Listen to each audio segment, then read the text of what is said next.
In this interview series, Rick Stiggins, founder and president of the Assessment Training Institute and Classroom Assessment Authority, promotes the effective use of formative assessment to support student learning success.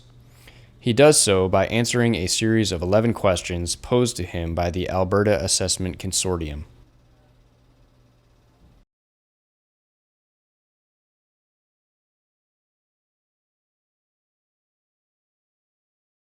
How can we help parents and communities rethink assessment?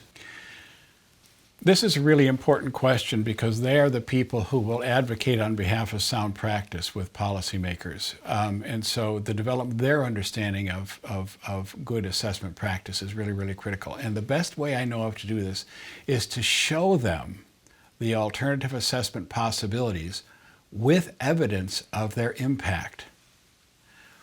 Demonstrate what we have to offer by way of assessment in the 21st century. And use students as primary communicators or demonstrators of better practice. We could, for example, show parents family-friendly versions of the key learning targets the students will be aspiring to. Ask parents to assist with their students in assessment of their homework so that parents can begin to see the kinds of standards we're applying. We don't count on them to do the serious work associated with accountability. We engage them merely as partners in the process of monitoring and watching their students grow.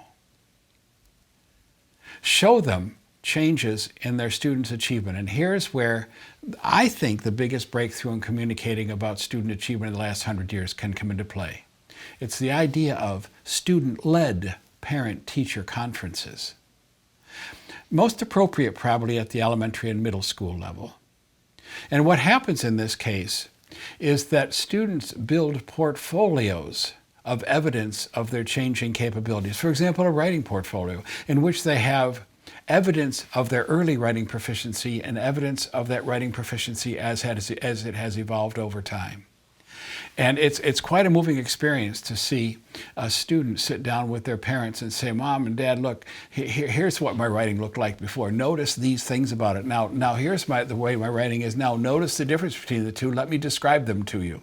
It's like they have an understanding of the target, they have an understanding of the evidence, they have a vocabulary to talk about it, and they're excited about it. Not only are kids excited about it, but parents get excited about it. I have watched parents quite literally move to tears with pride and surprise at what they've seen their third grader do before them that they had no idea they could do. Now, we have to be careful here.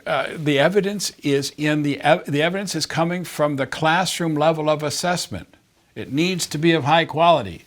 It needs to be easily communicated and understood. We're not talking about changes in annual test scores here, although that may follow with time. And we have to be careful in that regard also, because it's very often the case that annual large-scale tests are incapable of detecting differences in the quality of instruction and the specifics of student learning. They're too gross, they're too broad in their coverage. But the evidence that comes from the classroom can reveal the changes that are happening in students and the new levels of achievement. What we need to do is formulate a community-wide form of assessment literacy, a common sense description of the basic principles of sound practice. And the teachers of the community will be the faculty and the staff of the local school district. So they must bring that foundational understanding with them into the process. What we need our communities to understand is that the assessment world has evolved just like every other profession. We have learned tons over the last 3 decades about how to do it well, how to do it better, how to be more effective and more efficient and productive in the assessment process. This isn't assessment of the 1950s. This is assessment as we understand it after 30 years of solid international research. We need for parents and policymakers and community leaders and even the local media to be able to tap into this sort of clear understanding of today about sound assessment practice, and we know how to do that.